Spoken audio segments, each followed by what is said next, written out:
असली के, जिनकी लाइफ में ग्रोथ है, जिनकी लाइफ में रिजल्ट है, वो चर्च में हो, अगर उनको एक काम दिया जाए, असाइनमेंट दिया जाए, अगर वो फेल हैं तो वो स्पिरिचुअल नहीं है।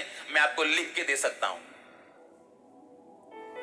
स्पिरिचुअल लोग फ्रूटफुल लोग होंगे। आप उन्हें जहां भी भेजेंगे, जिस डिपार्टमेंट में जहां भी, वहां वो फल लेके आएंगे।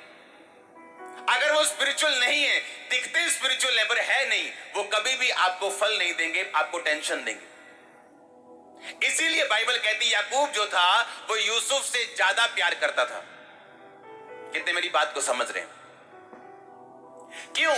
याकूब का ध्यान वचन की ओर था, यूसुफ का ध्यान अपने बाप की गवाही और अपने स्वर्गीय पिता प्रभु यहोवा की गवाही और उसके वचन के ऊपर था, और वो फल लेके आया। कितनों को समझ आ रही मेरी बातें? इसलिए मैंने कहा आपका वचन के साथ जीना जरूरी है। अविनाशी बीज जो नाश नहीं होता, सदा ठहरने वाला वचन जो कभी नाश नहीं होता, वो वैसा ही आपको बना देता है जैसा वो खुद है। आप अपने बाप से पैदा होते हो, आपका बाप मर जाता है, दादा मर जाता है, आप भी मर जाते हो, क्योंकि वो नाश होने वाले बीज से पैदा हुए हो। पर जब आप वचन से पैदा होते हो, आप नाश नहीं होते हो, क्योंकि वचन भी कभी नाश नहीं होता। आपके बाप की तरह आप लगते हो। जब वचन से पैदा होंगे, आप वचन की तरह लगेंगे, आप जीवित वचन बनेंगे, खुदा का जीवित वचन आप होंगे। मैंने कहा आज ध्यान से सुनने वाला वचन है। तो पहली आदत जो आपके अंदर होनी चाहिए, पहला काम जो करना है, आदत नहीं काम क्या है कि वचन के द्वारा आपका नया जन्म हुआ होना चाहिए। अगर वचन के द्वारा आपने जन्म पा लिया, आप नशा करने वाले नहीं होंगे। संडे कोई भी काम हो, आप प्रभु की हुजूरी में होंगे। अगर आपने वचन से जन्म पा लिया, आप अपनी क्रिश्चियन जिम्मेवारियों के प्रति, चर्च की जिम्मेवारियों के प्रति आप वफादार होंगे।